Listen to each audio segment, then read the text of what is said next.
Going into our presentations now, our first presentation is by Paul Hendy, who is the director of TS4 Living.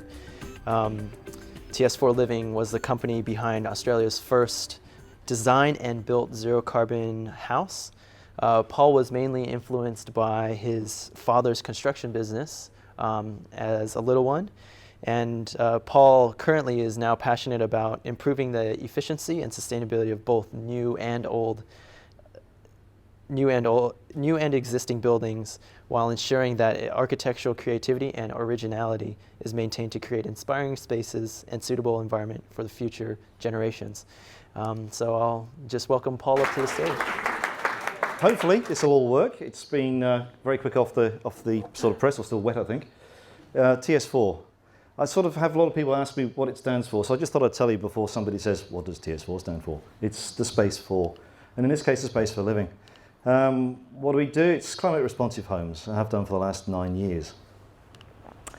So, the all-electric home, no doubt you've probably read about it, and this is exactly what it is. There are no other services going there. The gas was taken out to the extent where they turned up with a very large digger to dig up the road without just disconnecting it. I did tell them otherwise. That's actually my home, so it's an interesting one. It's rather than just pointing to a client's house, it's actually my house. So it's been quite an interesting learning curve. So what makes a good, sustainable, low-energy home? Well, we're all probably familiar with passive design in this room, and if we're not, well, I'll give you a very, very quick crash course. Good orientation, so when you go and buy a building site, make sure it faces the right way. It makes life easier, although you can normally make most buildings work. Natural ventilation always helps, including ceiling fans as well. Passive heating and cooling, yes, we all know about that, because when we have so much sunlight here, let me see, it's about 3 times more than I grew up in the UK, which, yes, it was quite dark and dingy. It's free energy, it's there for us in winter. Shading, well, passive cooling is great and sunlight's great, but we need to stop it in the summer, and we're not very good at doing that on a lot of modern houses. And insulation and ceiling. 2 things that we sort of forget about quite a lot. Now, all of the TS4 homes, including my own actually, when it is finished, will actually be blower door tested, and will actually have a camera, thermal imaging camera over it, which it has done so far actually. That's the winter solstice. Great design. People say to me quite often, boy, we used to design houses better than we do these days. You'll see this is a lovely veranda. It's a little turn of the century, 1904 cottage. And it stops all the sun coming in the winter solstice. So it is cold, it is dark. The house, wonderful. Actually, my wife brought the house or convinced me to buy it because I knew what was wrong with it. And what is wrong with it? Well, passive design doesn't exist. Okay, it's poorly orientated. The road frontage is north facing, so all of the living space, garden, etc. is south. Natural ventilation, it doesn't have any, because the windows open, they've been painted over, they're sash windows. Passive heating and cooling. Well, it's definitely got cooling. I wouldn't say it's got much heating until we've had 40 degrees for 3 or 4 days. And then it's got too much heating.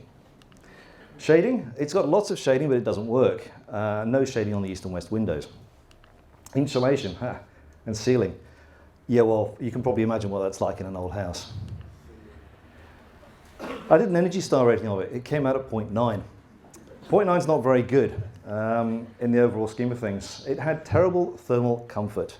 It was ferociously cold, ferociously hot in the summer actually, and uncomfortably cold, or dreadfully cold, whatever other word you want to put in there. I can think of many expletives sometimes. Basically, at the end of the day, it compromised lifestyle. Okay, I did not enjoy the house. In fact, I've never enjoyed living in Australia because it's the coldest place in the world to live. Okay, if you come from the Northern Hemisphere. So for 3 months, I'm very unhappy. For the rest of the time, it's the best place in the world, apart from New Zealand. But I digress. And it was incredibly expensive to run. phenomenal. I mean, now I would estimate our bills would be in the region of $4,000, and that's plus gas. And I'm reasonably careful with energy as well. So just for you, the people here, just to understand what all this sort of energy star rating is about, it's about megajoules per square metre per annum. So the amount of energy that we use. And my house was up here. And what does that equate to? Well, it equates to something in the region of about 140 kilowatt hours per square metre, which is quite a lot, depending on how big your house is. But now, it's down here, which is 36 megajoules per square metre, and equates to about 10 kilowatts. So it's quite a difference. Yeah, that's a huge energy saving and a huge improvement.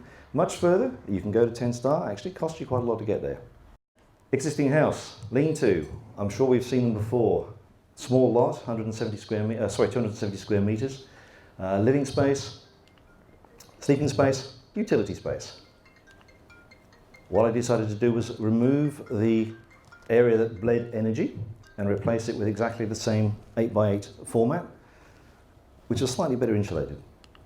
So we have living space, sleeping space, utility space, and more living space. We also have a basement, which gives us more utility and sleeping space. And I did that because I still wanted to have a garden remaining, rather than just building it out completely. Solar access, yay, through a large gable end, which gives me around 6 metres of additional space. You can see it here. That's the old roof you're looking at here. And I'll get to the bit of shiny stuff tin there in a minute. So what does that mean? It means that I can actually even illuminate my basement with sunlight. People think basements are dark and dingy. They're not. They don't have to be. Mine's actually lighter, ironically, than the front rooms of the house, which I find quite bizarre. And people don't believe me, so if you don't, come and see for yourselves. Okay, now you certainly get a certain amount of solar gain there, and the typical natural sort of temperature gain is about 5 degrees in winter on the room space. Passive, active in the winter, yeah, well what we have is a certain amount of heat that will come off the slab. It's a suspended concrete slab. There's also a fire, slow combustion heater in there as well, which is a very efficient unit. We have 1 minute left. Jeez, okay, I've completely blown this. I'm going to go very quickly now. There's a cool tube involved in there as well, which pulls in cold air in the winter, warm air in the summer. This is passive cooling. We have high-level windows, which are electronically controlled. And the effect, basically, the effect is a stacked cooling effect. I'll go very quickly. There's a cool tube down there. As you can see, I didn't actually practice this before I came. Okay, and there's a few more arrows. That's great, isn't it? We'll get to the last bit. Okay, I'm going to have to go very quick now. 22 seconds. Right, light bulb. Okay, there's KNX automation. It's very high levels. Oh, forget all that. Okay, it looks like this. Okay, I saved 70%, and I'll go even quicker. Sorry, and a happy face. That's what it looks like. Okay, so it gives an idea of what you can do with an old house rather than demolish it, and that's my whole point. We don't need to do that. Okay, and it's got a few bits of rusty still for trend. There we go. Thank you very much.